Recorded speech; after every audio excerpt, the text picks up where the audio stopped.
Go ahead. Aquí no hay muchos.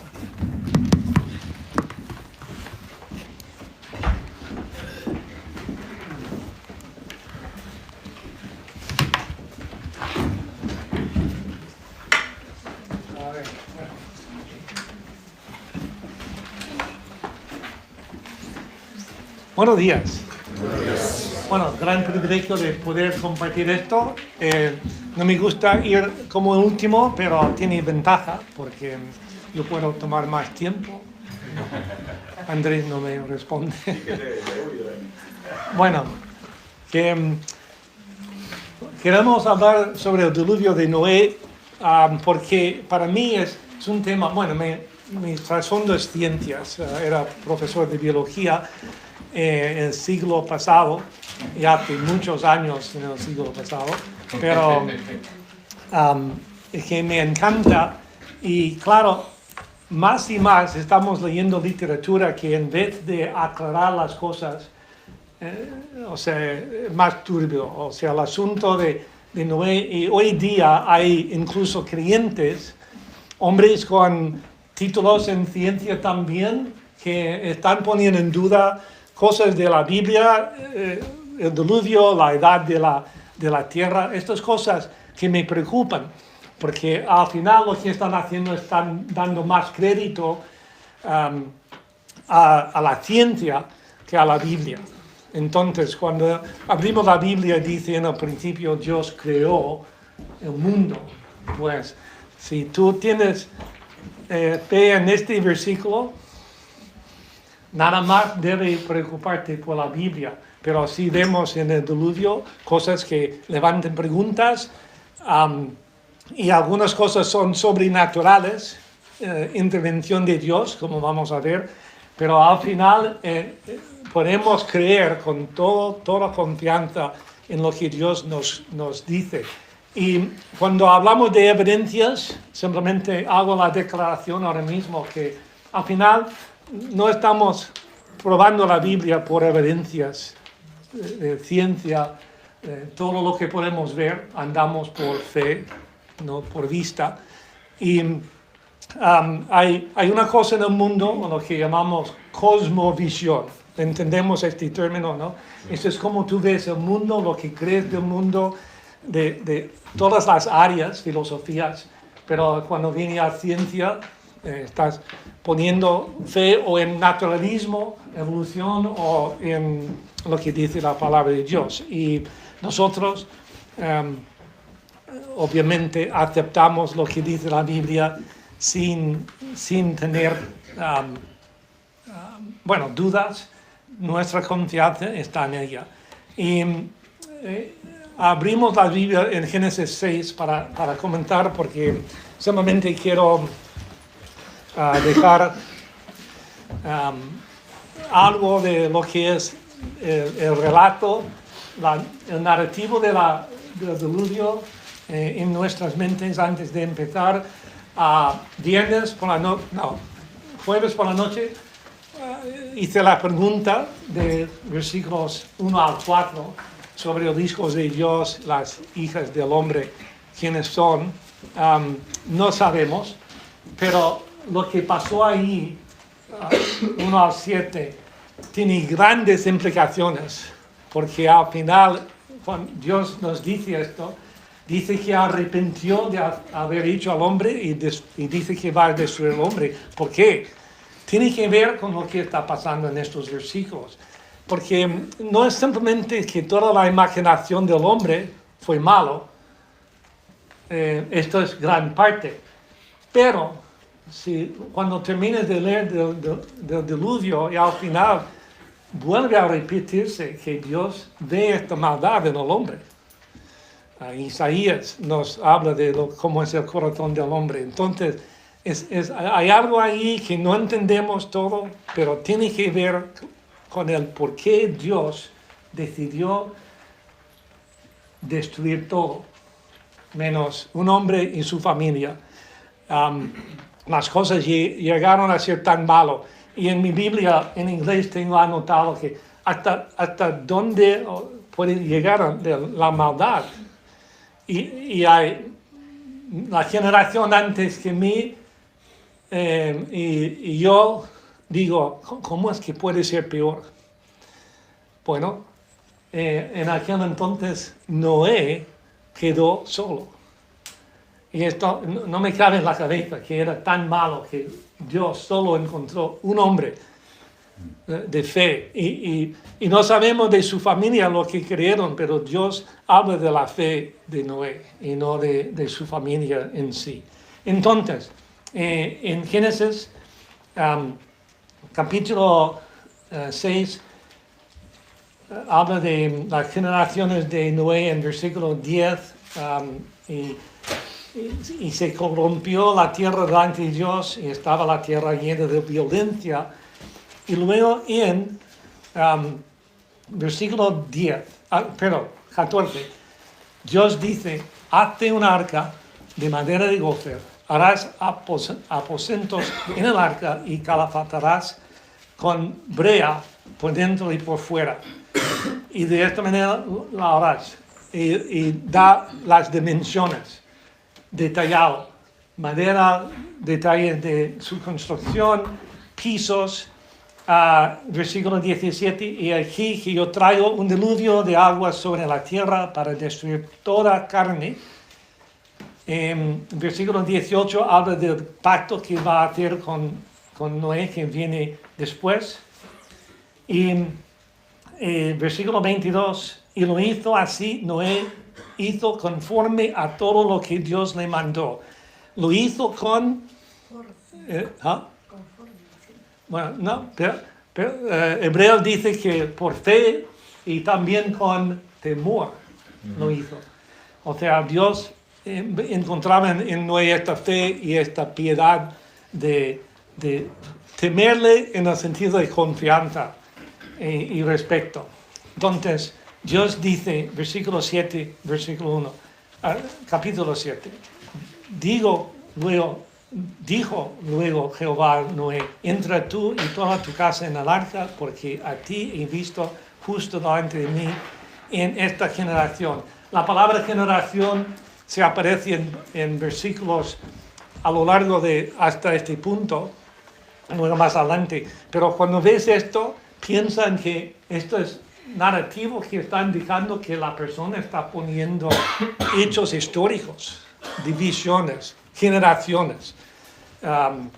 Entonces, importante que entendamos cómo está escribiendo Moisés este relato.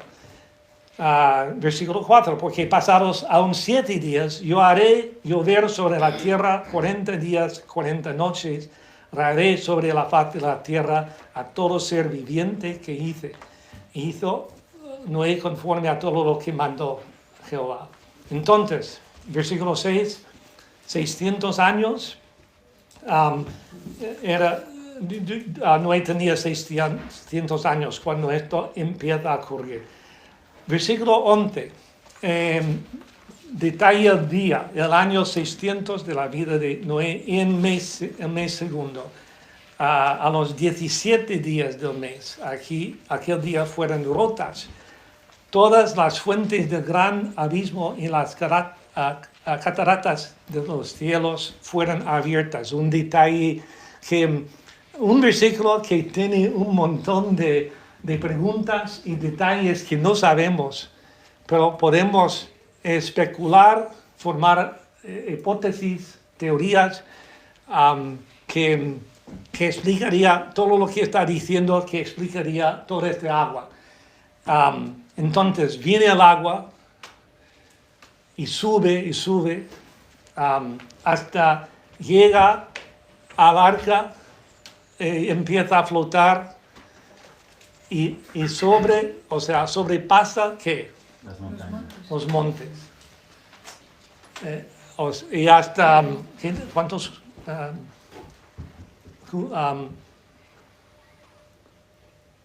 ¿Dónde está? Dice cuántos, por encima, 15 codos más alto, versículo 20. Y esto, mucha agua, cubrió el monte Everest. ¿Alguien ha leído de esto? ¿Quién ha leído sobre las explicaciones de esto? ¿Alguien? O sea, hermanos, sí. Ok. Monte Everest, la gran pregunta es, ¿existía en este momento? ¿O estaba bajo el agua? O sea, ¿quién sabe? Moisés no estaba seguro, a menos que Dios le rellenó unos detalles, porque nadie sobrevivió para contarnos. Entonces, vamos a ver por lo que dice la Biblia y luego todas las ideas de los hombres, pero empezamos con la pregunta, ¿tiene importancia esto? Si todo esto pasó o incluso fue simplemente una inundación local. Habéis escuchado esto, ¿no? Que solo tomó lugar en el valle de Mesopotamia en estos días. Esto levanta quizá más preguntas, pero por supuesto tiene importancia. Y en el cuaderno, aquí delante, que dice, saber no solo que debemos creer, sino por qué debemos creerlo. Porque estaban inundados con cosas del mundo. La otra noche yo estaba mirando en la guía de la tele y vi en National Geographic que algo sobre el diluvio. Bueno, más cosas, pero tocaba el diluvio y mostraba fotos y ahí está este barco. Y contaban de que este diluvio, 40 días, 40 noches. Vaya, es que ¿cómo es que esto pega en su mente? Estos son hombres que están presentando información al público y deben hacer sus deberes, deben saber lo que dice la fuente de Noé, la Biblia. Pero no, quedan con 40 días, 40 noches. ¿Sabéis que era el diluvio un tiempo de... O sea, estaban en el arca más de ¿qué? Un año. ¿Ok? 40 días, 40 noches no es el extenso del diluvio.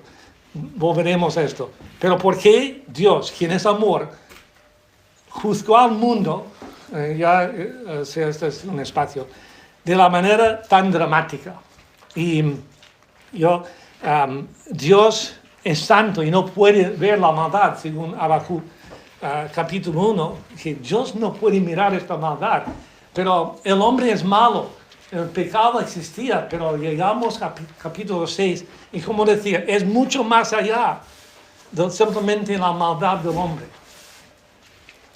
Podríamos hablar de ideas, teorías, se puede hablar si hay demonios involucrados, no sabemos, pero era tan malo que no agradó a Dios.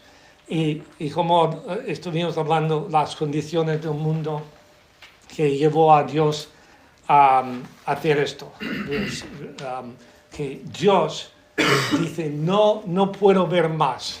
La dificultad de interpretación sí está ahí. Pero una cosa que me ocurre, Satanás siempre desde el día 1 de la creación del hombre, ha estado maquinando el plan de alguna forma eliminar el linaje de Jesucristo. O eliminando al hombre o alguien en el linaje, Israel entero, la solución de Hitler. No, o sea, siempre ha estado en este ataque. En la historia del diluvio es la historia de la misericordia de Dios. Que no es simplemente vengarme, dice, o que Él dice que he cometido un fallo. Es que Dios duele, se arrepiente y no es exactamente como nosotros cuando estamos arrepentidos.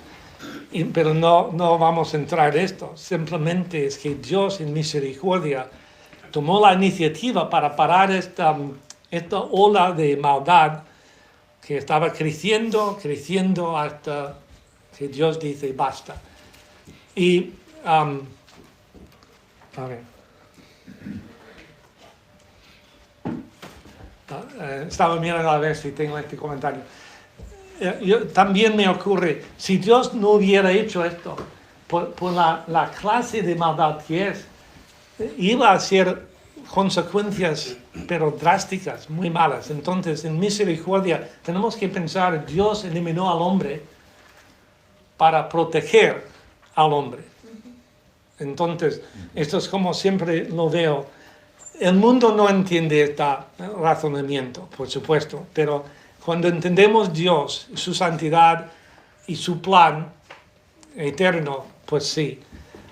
Y al final, parte de lo que estaba diciendo de programas, medios de comunicación, desde siglos pasados, Génesis, o sea, la Biblia es atacado.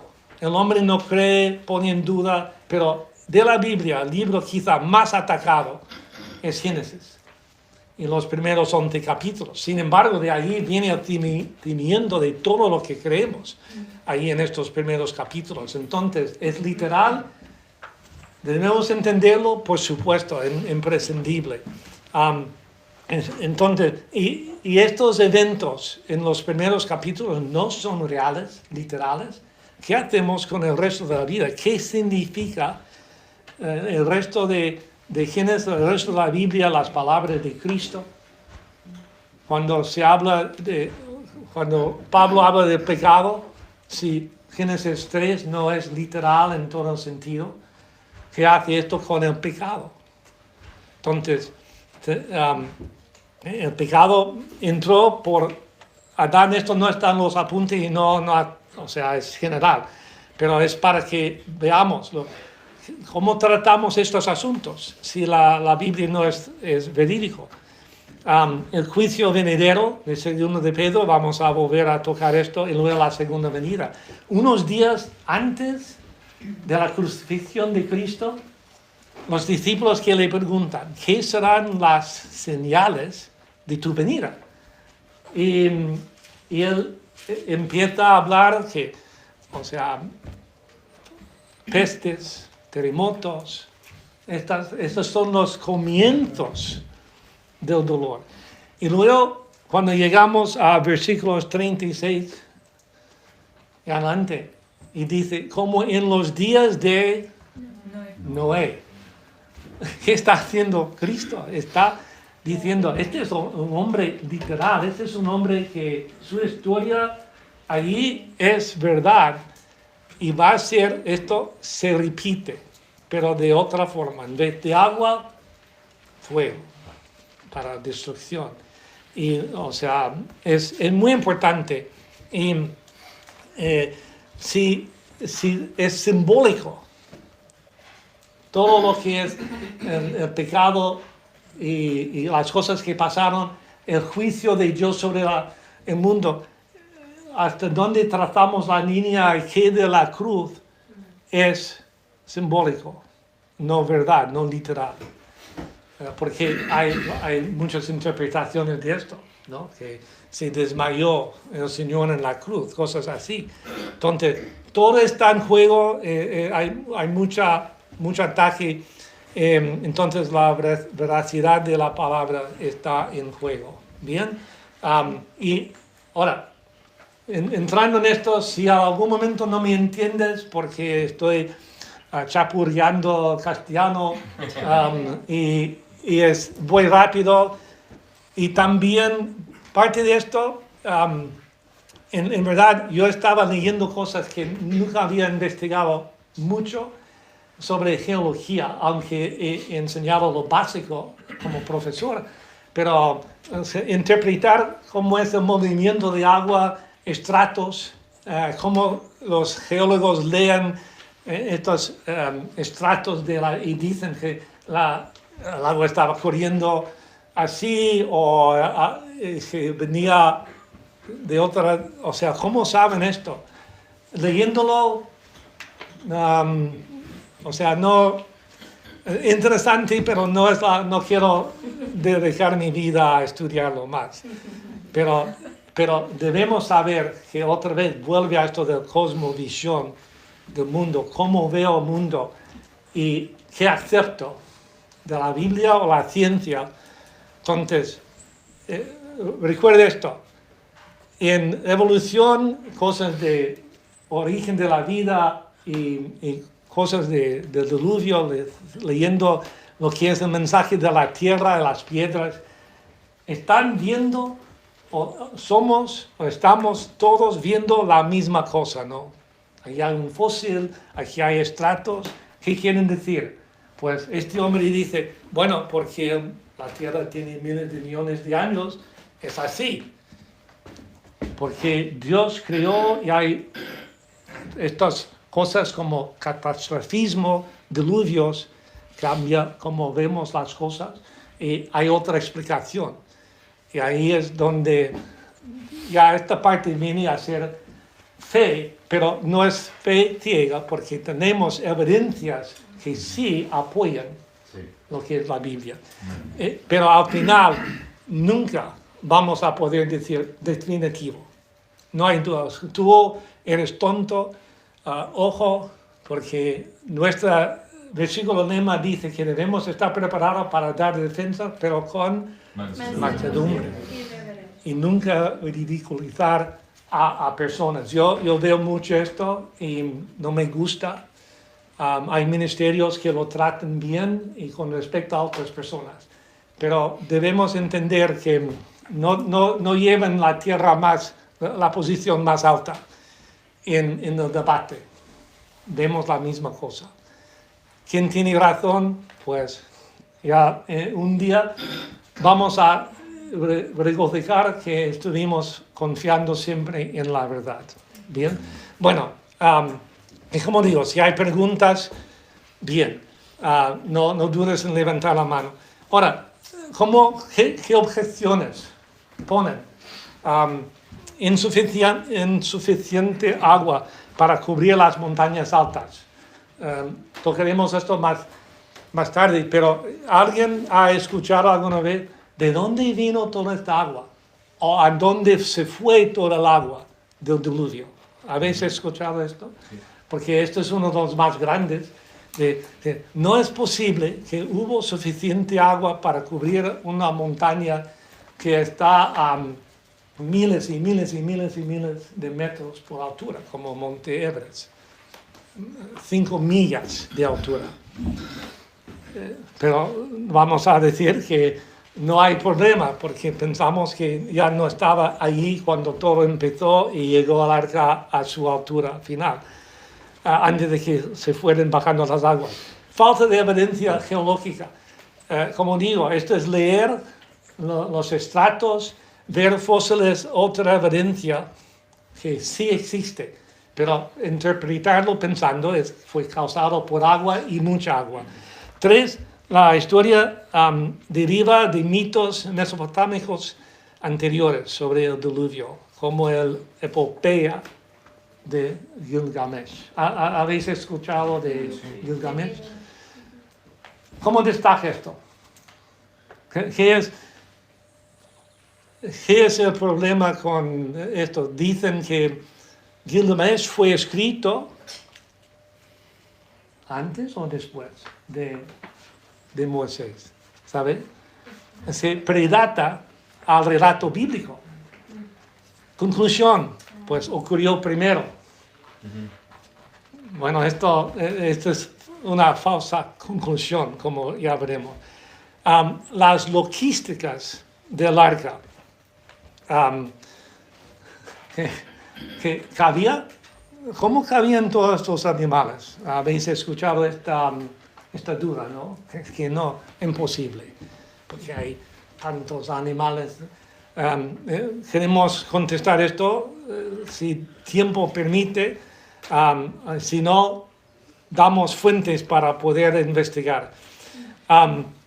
Muchas de las objeciones indican que no se han leído la versión original y tienen presuposiciones, como nosotros, todos tenemos presuposiciones.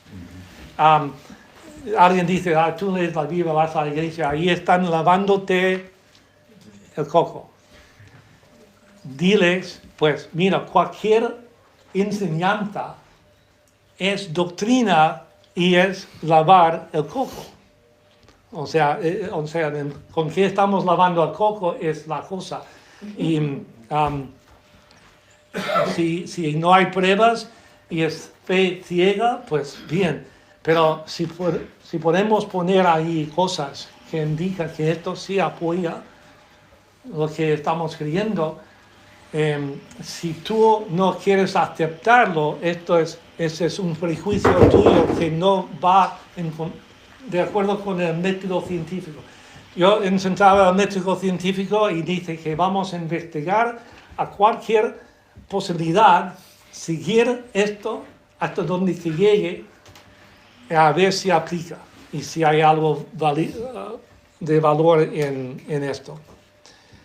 Entonces las evidencias que sí presentan, que son posibilidades, estratos sedimentarios que se extienden por los continentes. Bueno, ya veremos de estratos que se entiende, ¿no? Que estratigrafía es la ciencia de estudiar los estratos, las capas. Cuando ves la Tierra por el lado, se ve estas capas. Ya una foto vale mucho, que ya veremos. Es cuestión de cómo interpretar esta evidencia, que se mira con presuposición, y luego falta de, bueno, como digo, vamos a ver en un segundo cosas y ampliamos, pero estáis rellenando unos huecos, ¿no? O sea, los estratos están ahí. Se puede leer. Y también, este es donde yo no entendía todo lo que ven. Yo sé que todos habéis visto la columna geológica, y hay, dentro de estas capas se ve fósiles de organismos, ¿no? Entonces, luego pone el nombre de una edad del pasado, precámbrico y cámbrico y todo eso. Y dicen que esto tiene X miles de millones de años y tal. Y ahí están, en orden, con los animales, los organismos más simples abajo, y luego subiendo se ve lo más complejo. Esta columna no existe así en ninguna parte del mundo uniformemente. Pero sí se ve estratos que, pasando por Norteamérica en una formación que llama Tippecanoe, que nombre raro, ¿no? Pero estos estratos se pasan por Norteamérica hasta Europa y sí, o sea, continúan ahí. Y esto indica una gran extensión de estas capas, estratos, ¿no? Entonces, o sea, está la evidencia, pero cómo se interpreta, otra cosa. Pero luego en estos estratos, como el ejemplo mayor, más estudiado quizás el Gran Cañón, tienes todos esos estratos y dicen que esto tiene X miles de millones de años y esto menos. La cosa es que si hay un estrato que está depositado, luego miles y miles de años ocurren y hay otro estrato, en los miles de años debe haber sido algo de erosión en este estrato, esta capa. Y luego cuando se deposita algo encima, pues van a poder distinguir esto. En el Gran Cañón, rápido. Andrés ha estado en Washington, ha visto el volcán, Monte St. Helens, 1980. Se estalló, se perdió en la mitad de una montaña, causó un río de barro y calor que arrastró todo un valle y dejó lo que llaman ahora el pequeño Gran Cañón. Y ¿qué notaste ahí? ¿Hubo estratos en...? Bueno, yo no los pude ver, pero lo que sucedió fue que se estratificó los lagos con la caída de barros, con la caída de las cortezas de los árboles, con la caída de la Tierra, se formaron estratos clarísimos, pero que no tenían millones de años, se habían formado en ese momento. No, o sea, en cuestión de semanas se formaron. Ok, yo entendía que es días, o sea, Sí, no semanas, sí. días, apareció este cañón. Y no me El acuerdo cañón su sí, profundidad. no, el cañón sí, pero luego los estratos en otras Sí. partes fueron pasándose una semana. Sí, sí, pero más abajo hay, o sea, una cañón notable con estratos. Y dices que si se arrastró todo esto, ¿cómo es que ha dejado estratos? No requiere tiempo para la sedimentación. Y esto es parte de lo que es la física de hidrología y cómo va fluyendo agua y barro y la separación. Y hay separación en el agua o sea, empezando, o sea, vamos a ver, subiendo el agua y es turbia, pues hay sedimentación que ocurre y luego dices, pero todo esto, ¿cómo tan rápido y tan limpio, estos estratos? Pero así es como son las partículas y algunas cosas más grandes que otras. Y mezclado en todo esto son organismos atrapados, o sea, enterrados rápidamente. Bueno, estratos múltiples doblados. Me encanta esto. O sea, tú ves, tengo foto, pero indica que se depositaron y posteriormente se plegaron estos estratos. O sea, cae, pero en algún momento algo causó que se doblara, se plegara. Muy, muy interesante y tenía que ser aún blando para hacerlo. Estratigrafía está por todo lado. En todo el mundo se ve escenas de cómo es la separación. Esto es Chile, no sé dónde, esto es Estados Unidos, no sé de dónde viene esto, pero multicolores, muy bonito. A ver, esto es lo siguiente.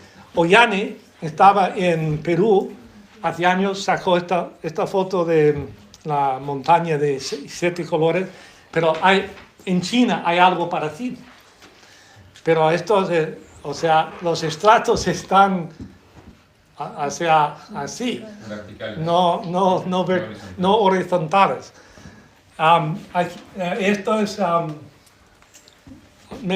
yo me acuerdo, primero iba a Irún, a la iglesia ahí, sales de la autovía y vas y estaba en una curva y yo vi esta boca y digo, madre mía, mira, mira cómo se ha doblado la tierra, pero esto es liso, no hay roturas, no hay fracturación, esto fue mojado, blando, cuando se dobló.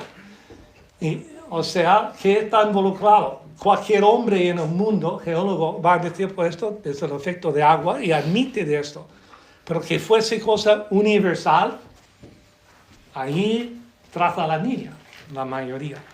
Entonces, esto por aquí en la costa, al norte, ¿alguien dice este nombre ahí? Vamos a ver.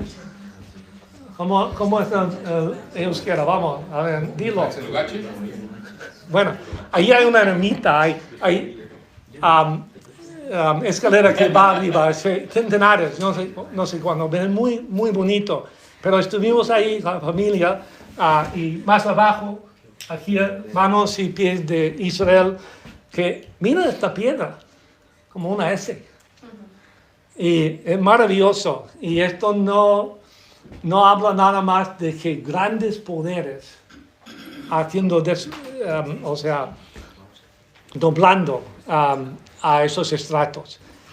Entonces, pasamos hablando de los fósiles, cómo ocurren, enterramientos rápidos. Esta es pasamos la página, ¿no?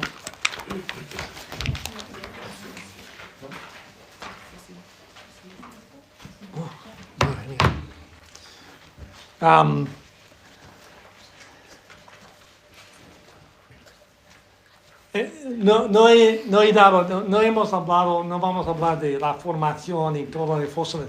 Esto es simplemente cosas que hablan más de una catástrofe, ¿no? ¿Qué haces cuando vienes a un sitio y ahí en el suelo ves los restos petrificados, fosilizados de miles de animales? Y no es simplemente, o sea, una vaca, es vaca, oveja, cocodrilo. O sea, por todo el mundo vemos la evidencia de grupos, o sea, los restos agrupados y enterrados. ¿Y cómo? Por todo el mundo. ¿Cómo explicamos fósiles marinos en las montes altas? En el monte Everest hay estratos de caliza, sandstone. Piedra vale. Y dentro organismos marinos. Estamos hablando de miles y miles de pies, kilómetros por encima de la tierra. Entonces el agua llegó ahí, pues ya hemos comentado que a lo mejor ya estaba bajo. Entonces, ¿cómo se explica el conjunto de tantos animales en un lugar? Lejos de su origen o lejos de agua a veces. El diluvio explica mejor lo que vemos. Aguas turbulentas provocadas por la ruptura de la corteza, que hemos visto en Génesis 7, actividad sísmica, volcanes, movimientos de las placas tectónicas, etc. Animales huyéndose o atrapados en agua, barro, ámbar también. Hay estratos donde ven que las huellas de un dinosaurio, por ejemplo, no es. Porque está corriendo por barro y luego está cubierto con algo, ceniza o más barro. Entonces, un fósil simple, aplastado, por supuesto, porque fue enterrado. No siempre son aplastados, pero es repentina, ocurre rápido, que mejor explicado por la llegada rápida de agua, y agua turbida con barro. Entonces, ¿cómo es que un pulpo es tan blando, pero ha dejado impresión? No ha pasado millones de años expuesto ahí, dejando una impresión y luego cubierto. Es que ha dejado esta impresión cubierto rápidamente. Insectos y otros organismos en ámbar, que es la resina de árbol, ¿no? El jugo. Un pez tragando otro pez. O sea, estaba en medio de la cena y ¡bum!, tapado. Dando a luz. Aquí hay medusa, que es aún más frágil que un pulpo. ¿Vale? ¿Entendéis? ¿Dudas de esto? ¿Estáis conmigo? Bueno. Vale, porque sí, seguimos. Bueno, cementerios de fósiles. Esto está al oeste de Estados Unidos. O sea, todos estos animales distintos y dinosaurios y algunos grandes, ¿no?, que están ahí mezclados, hablando de agua, pillando, llevando animales a un punto y luego dejándoles enterrados. Y esto lejos de agua, o sea, lagos, o sea, una inundación local dudoso. Y bueno, y esto es en Mongolia, algo parecido, está por todo el mundo. Leyendas, esto voy rápido porque no, al final digo, bueno, lo he mencionado, sigo con ello, pero habéis escuchado de estas epopeyas, ¿no? Son poemas de la zona de Mesopotamia. Está muy confuso para mí porque esto de Gilgamesh hay muy extenso y cubre años, pero en lo que es la época, en la poema, el diluvio dura una semana, ¿vale? Entonces, esos son escritos antes de Génesis. Muchos dicen que el relato del diluvio viene de estas epopeyas. ¿Qué vino primero? Bueno, el evento puede ocurrir mucho antes, luego alguien lo escribe y luego otra persona escribe más tarde, pero están hablando del mismo evento. Pero la idea general, si lees en Wikipedia o en un sitio así, es que vienen, o sea, la Biblia, muchos dicen que es simplemente cogiendo la idea de este poema.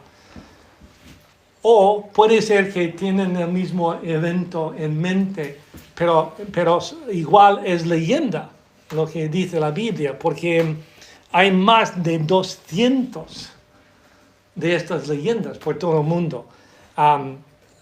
Bueno, tengo un gráfico, pero parece que, bueno, espero hasta llegar al gráfico. Esto no es tan importante, pero es interesante. Tienen esto en común, estas leyendas. Castigo divino. Pero, ¿quién es castigando? A veces es politeísmo, son dioses. A veces es un dios, pero no especifica. Entonces, castigo por la corrupción y sobrevive un elegido, familia o individuo. Hay un refugio flotante que se ve abajo. Repoblación después. Todas estas leyendas, mitos, tienen estas cosas en común, de alguna forma. Pero en estas epopeyas, como de Sumaria,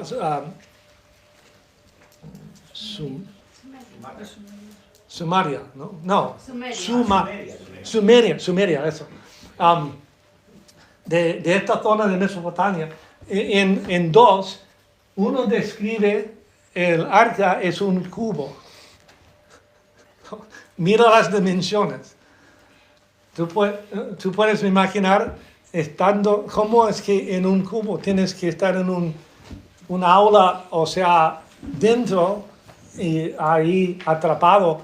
No se puede mover porque el cubo en el agua va por todo y nadie sale de ahí de buen estado. Y otro es un coraje. Y esto es un barco típico, aún existe. Se ve fotos de gente con una curva así y tiene o sea, se puede cargar y llevarlo. O sea, existen. Pero en esta epopeya es gigantesco y no es nada de práctico, no tiene sentido. Entonces, ¿cómo es que se puede pensar que se puede fiar en esto? Y alguien ha comentado, si luego vienes a la Biblia y dicen si el autor, Moisés, copiaba de estas epopeas, no es idea original o tenía fuente original, se fue a grandes esfuerzos para cambiar los detalles. Grandes esfuerzos. O sea, decir que era más tiempo, dimensiones de un barco que hoy día es de allí que vino la idea de construir barcos grandes con estas mismas proporciones. O sea, funciona. O sea, el mundo moderno, cuando empezaron con grandes barcos, copiaba estas proporciones. Entonces, no encaja la idea, pero en el estado de Kentucky hay un parque que ahí hay un arco. No lo llamo barco, pero ya voy a comentar de esto. pero aquí es el cuneiforme que encontraron con estas epopeas, pero en Sudamérica, África, por todo el mundo. Pero lo que notan es que de la manera que va extendiéndose, llegando más lejos de Mesopotamia, las leyendas cogen más detalles extraños. ¿Vale? Entonces, a lo mejor es porque el original ocurrió ahí. Entonces, son curiosidades, pero muy interesante. Bien, pregunta, comentario. Es curiosidad, pero al final la Biblia sí pasa la prueba de decir, con esto no tiene nada que ver porque es mucho más razonable lo que Dios revela en su palabra, porque es la verdad. Entonces, catastrofismo o uniformismo, esto no... Tengo un espacio grande ahí. Pon ahí ¿qué es la palabra que va ahí? Presente. El presente es la clave del pasado. Ya veremos de dónde viene esto. Hay dos modelos que más o menos rigen lo que uno cree sobre todo este tema de estratos y fósiles, de dónde vienen. Geología es el estudio de la Tierra, ¿no? Sus formas, su movimiento. Recomiendo que no copies nada de esto. Si quieres, te lo mando.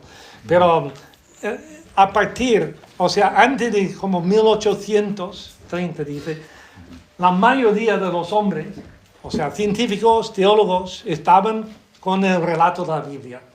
Explicaron lo que se ve con lo que dice la Biblia sobre creación y el diluvio. Viene un Charles Lyell en el siglo XVIII que, Lyell. Yo he eliminado. He eliminado Hutton, que estaba el siglo antes, un James Hutton, que empezó con la idea que la Tierra tenía más edad. Lyell, en sus principios de geología, desarrolló la idea de uniformismo. Todo uniforme, todo pasando, como dice la teoría, que los procesos naturales, como la erosión, que operan hoy en la Tierra, son los mismos que operaron en el pasado. El gran ejemplo es el río Colorado en el Gran Cañón, que pasaremos a esto. Entonces, el presente es la clave del pasado. Ellos influyeron a Charles Darwin, y ya sabemos de su libro, ya dio a científicos una razón por creer en el naturalismo y decir no hay Dios, y sigue hasta hoy, a pesar de la evidencia en contra.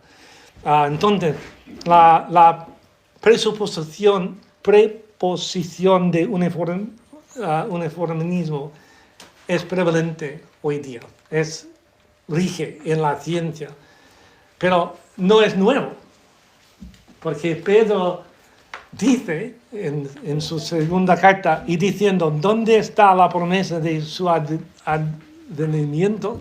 Porque desde el día que los padres durmieron, todas las cosas permanecen, así como desde el principio de la creación. Uniformismo. Es uniformitarianism en inglés. Entonces yo quiero añadir más sílabas a la palabra, pero lo han cortado en español curiosamente, porque normalmente al contrario. No es más. Catastrofismo es un modelo. Y esto es lo que encontramos en Génesis. Pedro dice que el mundo fue anegado en las aguas. La palabra en griego ahí en 2 de Pedro es cataclysmo, de donde viene catástrofe, catastrofismo. Esa es la palabra que Pedro usaba. Pero en Génesis, Dios dice en capítulo 7, que aquel día fueran rotas todas las fuentes del grande abismo. Entonces, algo roto involucra la rotura de la corteza de la Tierra en la formación de las placas tectónicas. Esta es también como una teoría. Pangea, ¿entendéis? Pangea, hubo un supercontinente en el pasado, no sabemos, pero no hay por qué no creerlo, y en un sentido sí cabe con esto de rotura de la corteza que luego va a dar lugar a las placas tectónicas. Y este movimiento explica la mayoría de lo que vemos hoy día, las formaciones con las aguas y movimiento, ¿vale? Entonces, la idea de Pangea, un continente o más o menos se divide, luego llega por movimientos y elevación de los continentes a lo que tenemos hoy día. Y nos dicen que hay movimiento aún hoy día en la Tierra. Entonces, las placas, ¿ok? Mundialmente, ¿qué hacía por esta parte del mundo? Montañas rocosas, los Andes. ¿Qué hay aquí entre India, o sea, la placa índica y Eurasia? ¿Qué hay ahí? Himalayas. Montañas grandes donde se juntan por el movimiento.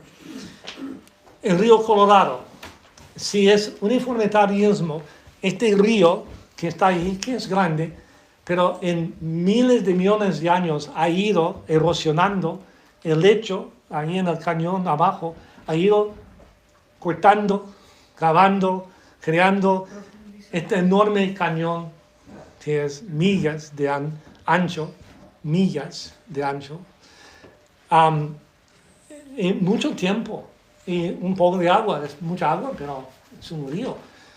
O cambiamos, presente es la clave del pasado, a intensidad por tiempo, aumentamos la cantidad de agua y cortamos el tiempo.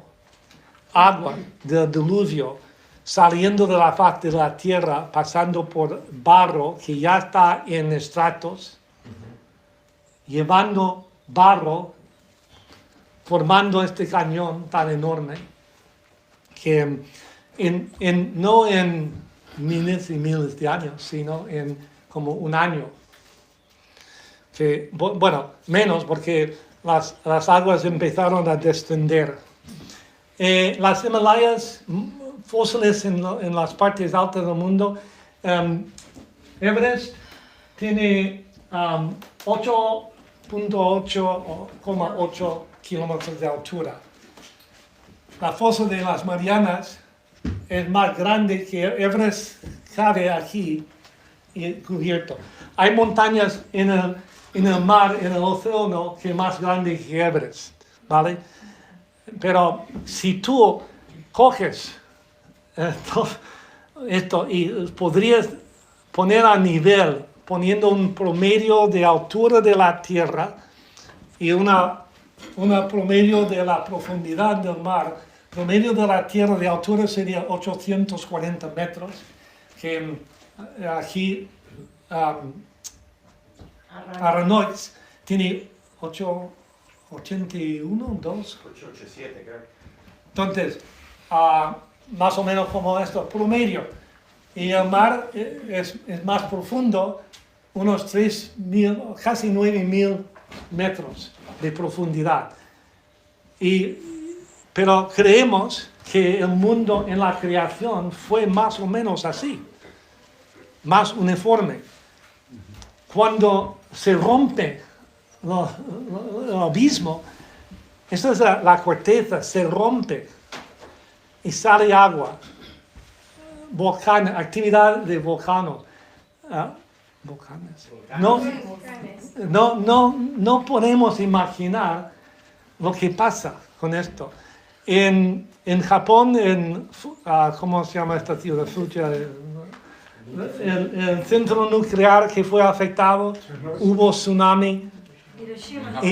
Y dicen los científicos que lo que es el axis de la Tierra fue movido una milésimo de posición.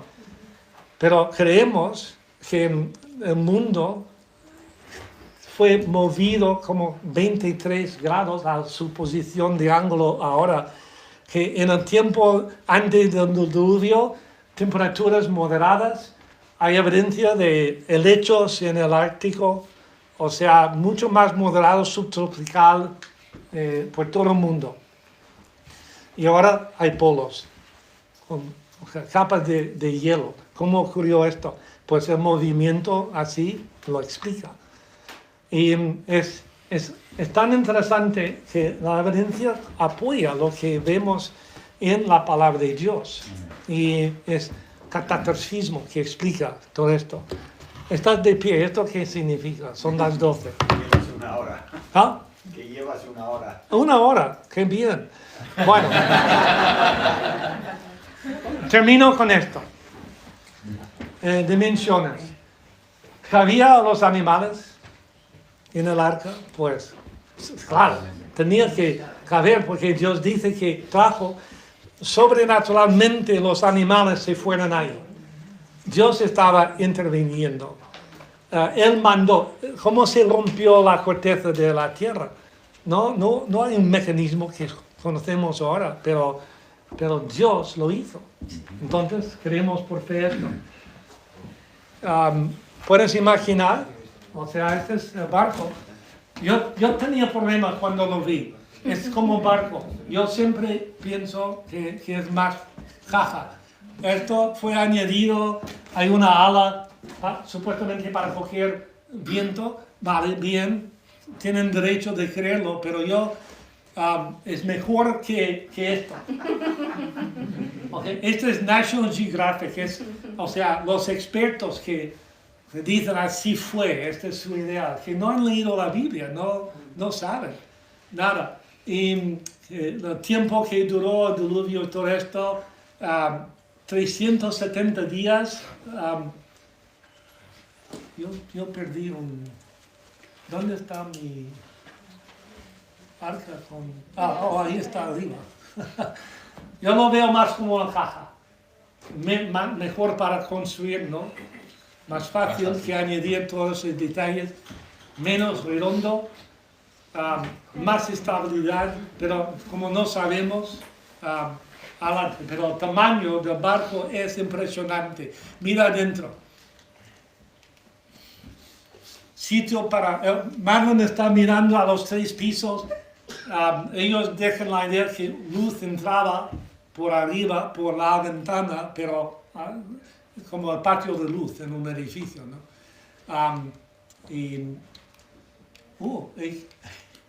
He borrado algo.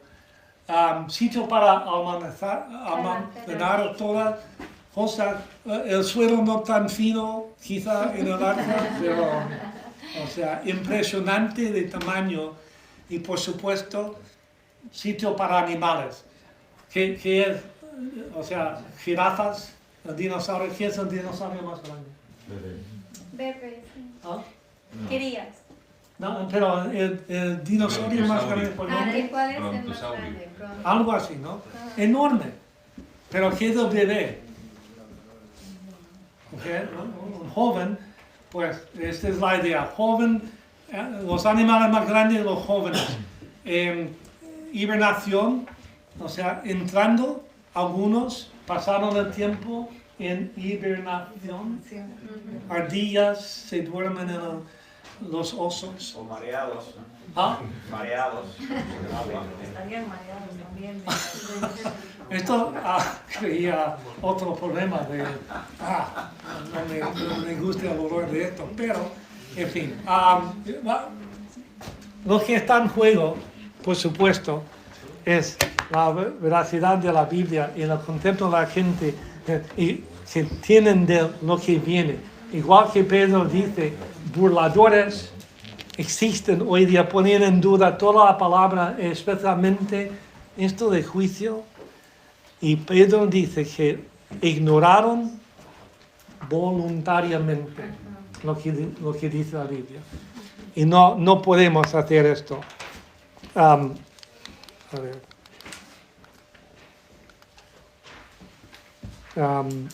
Que viene un juicio y Pedro describe este juicio que no será por agua sino por fuego. Y esto al final de todo, o sea, el hombre será juzgado antes de este momento. Pero lo que sí me ha llamado la atención es que Pedro dice que se burlan de esto y dice que Dios, los cielos y la tierra que existen ahora están reservados por la misma palabra. ¿Por qué el mundo queda así? ¿Por qué el átomo queda así? Es que científicamente no debe, con el núcleo, no debe quedar junto. Pero hay una fuerza en juego que está más allá de lo que entendemos totalmente. Pero está reservado la creación por el juicio que viene. Y entonces dice que he perdido, reservados para la misma palabra, guardados para el fuego en el día del juicio y de la perdición de los hombres impíos. Ahora no será todo hombre, pero habrá un juicio sobre los hombres que rechazan a Dios, su palabra y la obra de Cristo. Entonces, para nosotros, ¿qué debemos hacer? Puesto de cómo esas cosas vienen, sabemos cómo no debemos vivir de manera santa y piadosa. Porque el mundo necesita ver cristianidad de verdad y escuchar el mensaje. Que el Señor nos ayude a poder llevar el mensaje y con toda confianza de que la palabra que tenemos nos cuenta toda la verdad del pasado y por el porvenir. ¿Bien? Muy bien. Un resumen de todo lo que ha dicho, podemos decir, yo creo, en una frase, para entenderlo. Una frase. En una frase, sí. Moisés corrigió todas las epopeyas, ¿no? Amén. ¿Sí o no? Amén. Moisés corrigió todas esas burradas que se habían dicho acerca de un evento que ninguno de ellos, como dijo él bien, ninguno de ellos había visto. Todos murieron. El único que sabía era Noé. Los demás, cuando salieron de ahí, eran palabras de los hijos de Noé, lo que sea, serían leyendas, cada uno inventando lo suyo. Y Dios dijo en su día, hace como 1400 años, vamos a poner las cosas como eran, como fueron. Y tenemos todos los detalles. Y no coincide con ninguna de esas cosas, aunque hay elementos un poco generales que sí que evidentemente eran comunes. Encontré esto, y con esto termino, sobre la Monte Santa Elena, el cañón, que se formó en cuestión de minutos, días y semanas más tarde en algún caso, porque eran varias cosas. El pequeño Gran Cañón, que se llama el río Tuttle, creado en un solo día. Esto viene de Google, ¿vale? Creado en un solo día por flujos de lodo, este cañón tiene aproximadamente entre 30 y 43 metros de profundidad. ¿Vale? El cañón Step, que es otro, formado por erosión rápida, este cañón alcanza profundidades de hasta 180 metros. No existía antes de la explosión. No existía. Era todo un paisaje precioso de pinos. Y finalmente, el cañón Lewitt, tallado a través de roca basáltica dura. Este cañón tiene más de 30 metros de profundidad. La potencia de la explosión creó un cañón 30 metros de profundo, El caserío ahí en la terraza, el caserío tiene 8. 30 de profundo, así, en pura roca, ¿cómo dice? Balsática. Así que, lo que decía Miguel, o poca agua, un montón de años, o un montón de agua, en poquito tiempo. ¿Y qué es lo que dice la Biblia? Montón de agua en poquito tiempo. Muy bien, gracias. Qué interesante, Miguel. Yo lo he disfrutado. Muy bien. El año de la erupción de la Santa Elena, sí, nada más para que quede registrado, fue en 1984. Hubo 2. Ya. Uno fue en 80, yo creo que fue 82 y 85. Santa Elena. 80. 80 fue la original. Luego, es que fue en 2 partes. Sí, nada más para que quede registrado. Ya. Pues... Ya está. Está grabando todavía. Sí, vale, bien. Bueno, ahí lo pone. Creo que lo... 1980. Ahí está. Sí. Vale, muy bien, gracias. Sí, en mayo, eso es. Es impresionante, se puede ir y ver, es increíble, increíble. Se ve en el mundo, no se sabía cómo en los estratos, donde dicen que hay millones de años entre estrato, porque hay árboles que están en vertical. Y dice, a ver, no tienen ni idea. Ahora sí saben. Una pregunta aquí que debo, vale. 40 días noche era tiempo de Lluvia. La lluvia, nada más. La mayoría del agua vino de la corteza del mundo. Y cuando dicen dónde se fue, pues ahora se fue a las profundidades. Hay el mundo, el globo es 71% de agua, ¿no? La mayoría salada. Y esto queda en sitios que antes era agua debajo, pero por salir el agua, con la presión, ¡pum!, se cae la corteza, crea la fosa de las Marianas, cosas así, explicando de dónde se fue el agua y cómo quedó el mundo. Pero las aguas siguieron subiendo después de 40 días. 150 días creo que es cuando, llegaron. Y luego hay sedimentación y formaciones que ocurren por la subida, pero luego mucho ocurrió bajando. Entonces, Everest quedó en montaña nueva ya arriba, porque no existía antes. Las Apalaches en Carolina del Norte, bueno, por la costa este de Estados Unidos, esos son más frontal, como montañas, y ya estaban bajo y muestran más erosión, porque estaban bajo el agua todo el tiempo y afectado. Y por todo el mundo, formaciones o por placas y movimientos creando cosas nuevas o por erosión, como el Gran Cañón, por la recesión de aguas. Todo tiene su sentido. Sí. Hay un observatorio Johnson llamado por un hombre, el último hombre que habló antes de ser destruido. ¿Es el que tenía la casa ahí? Sí, un observatorio. Ahora hay un museo. Murió. Sí, claro. Murió. No encontraron nada. No me voy. No, ese es otro. Okay. Este fue el que justo tomó el lugar del que normalmente estaba ahí. En ese día tomó el lugar y en ese día reventó el monte. Pero había un señor que decía, yo no me voy, se negó a ir, tenía que ir, o sea, legalmente le habían dicho, tienes que ir, y ni hablar. Dice, yo tengo una solución. Y él tenía un refugio debajo de su cabaña, y ahí tenía para todo. Para vivir durante semanas y meses. Después de la explosión, donde él estaba, había 200 metros de sedimentos. Quedó sepultado más de 200, o sea, toda la geografía fue cambiada por completo. En el observatorio hay un árbol, porque esos eran, no me acuerdo el nombre, son como pinos, pero no son pinos, pero son árboles muy grandes, típicos del oeste. No, firs. Sí, son firs, no sé cómo se dice.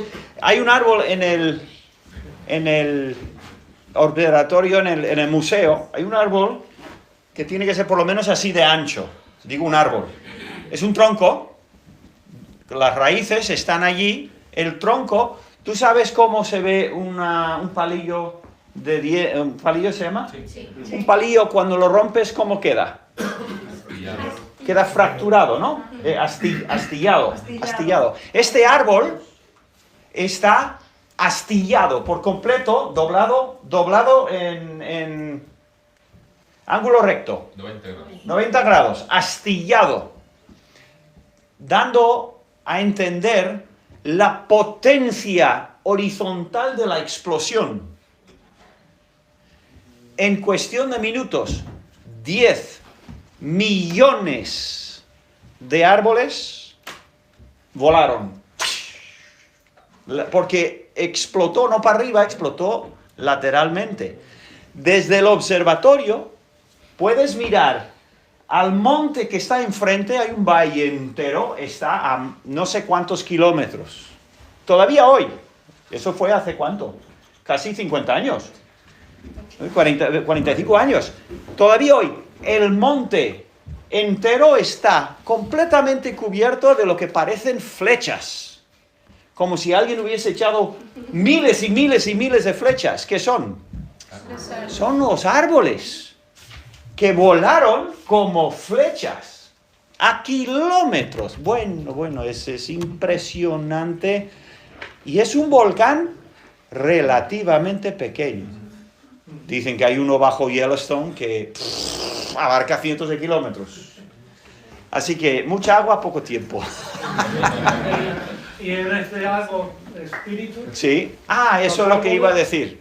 Sí. Y está formando ya en buen proceso ya carbón. Sí. O sea, Rápido. muestra que no requiere miles y miles y miles de años de formar. Eso es. Y como os dije de los árboles petrificados que están en vertical, a través de capas, ¿cómo fue eso? Pues cuando eso voló, esos árboles quedaron flotando en el lago Espíritu, que se movió el lago entero, pero bueno, el lago Espíritu quedó totalmente cubierto de troncos, podías caminar de un lado a otro encima de los troncos, y los troncos durante los próximos días y las próximas semanas pues van llenándose de agua, van frotando, se va yendo la corteza va cayendo, cae una clase de corteza, va más rápido que la otra y se van formando capas. Llega un momento en que algunos árboles, por diferentes características de ese árbol, empieza a sumergir y algunos van cayendo en vertical. Porque eso es lo que sucede. El que cae en vertical, luego las capas se van formando. Anda, pues es así, es verdad. Mucha agua, poco tiempo, etcétera, etcétera. Hablando del agua que se va, también podemos hablar de la que evapora y cambia también nuestro ambiente, ¿no? Cambió después de... El agua que está en el aire, ¿no? Sí, y cambió nuestro sistema.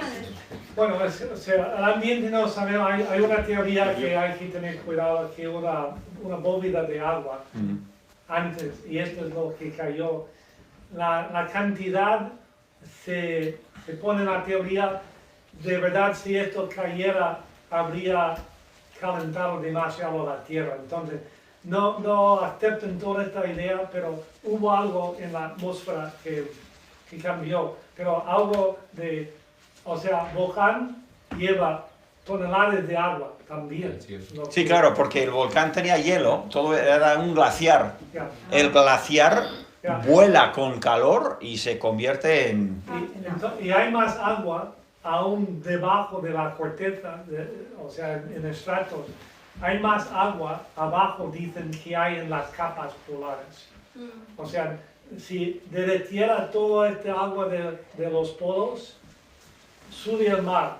Pero si sale todo lo que aún en la tierra, pues mucho más. O sea, mucha agua en los mares, pero aún mucho agua en la tierra. profundidad de la El tierra. subsuelo. Sí, perdón. Sí. Sí, eso del agua que dice el pastor, porque yo vengo de mi infancia, de vivir en el campo, y para tener agua, pues, bueno, mi infancia de 7 años fue en una montaña Vinosa, altísima, y de la mitad de la pradera de la montaña filtraba el agua bien fresca. Pero ya otra zona, cuando nos trasladamos, pues hay que hacer pozos a profundidad, y hay, suponemos, venas, que hay agua por debajo. Embalses enormes Si también. pillas, es que hay que tener un cuidado, te puedes inundar ahí mismo. Ujú. Y entonces el agua, hay más agua abajo. Qué Y interesante. caliente, Muy bien. Y caliente, Caliente, ¿no? sí. Y también en esa donde viví hasta mis 7 años, pues hay las montañas, los barrancos que se han formado con el agua, pues lo que dice, o se hunde. Y en las praderas de esos barrancos hay fósiles de almejas, de langostinos y cosas marinas. Y es una montaña, Sí, o sea, sí. es una montaña lejísimos del océano. Sí. Que nosotros los bolivianos no tenemos salida al océano, pero de la zona donde hablo está lejos. Teníamos aquí durante mucho tiempo una piedra que mis hijos encontraron en el monte, aquí en el Otsaorte, en el puerto que subes, hay una cantera ahí arriba y encontraron una roca y que tenía ¿cómo era? Un crustáceo o algo así, ¿no? Sí, pero está bien. Bueno, no. Una concha, ¿no? Pero, ¿dónde está esta piedra? Creo que está en casa otra vez, pero ahí lo encontraron y estaba arriba en el monte. Uno de los barrancos que está en la tierra y otro que están formadas rocas calizas por capas y ahí están aplastadas. Bueno, ahí. Bueno, vamos a Hay evidencia. terminar el vídeo. Hay evidencia. Vale. Bueno, se sigue grabando, pero estoy Ya. que no me quería cruzar. Ah, no, perdón. Vale, pues mira, vamos a...